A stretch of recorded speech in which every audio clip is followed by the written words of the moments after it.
यार तुझे तो पता ही है, अच्छा। मोटरसाइकिल किस्तों पे लिया था। ठीक है। किस्तें नहीं भरी गई, वो मोटरसाइकिल ही ले गए। समझ गया। कमेटी डाली थी, कमेटी के आखिरी दिन आए, कमेटी वाला भाग गया। हालात बहुत खराब चल रहे, जेब में 1 रुपया भी नहीं है। तो टेंशन न ले, सारा कर्जा उतर जाएगा। जो अच्छा वक्त नहीं रहे तो ये बुरा भी नहीं रहने। किस तरह नहीं रहने का? इतने सारे पैसे मेरी पूरी जिंदगी भी कमाऊं ना, क्यों नहीं उतरने का? मायूस नहीं होया कर दे, अल्लाह अच्छा करेगा इंशाल्लाह, टेंशन नहीं लेनी। हेलो। हाँ हाँ, मैं बस अभी दवाई लेके आ रहा मैं आ रहा। और अभी हाँ। तो रुको।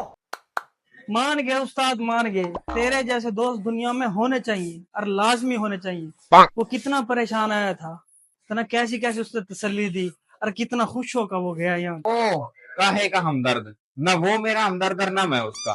2 साल पहले मुझसे 1 लाख रुपए उधार लिए थे। मैं मांग न लूं इस डर से पहले ही रोना धोना धो के चला जाओ अपना। और तू यहाँ बातें सुन रहा, तेरे से क्या है, चाह लेगा, तू यहाँ हमारी बातें सुन रहा।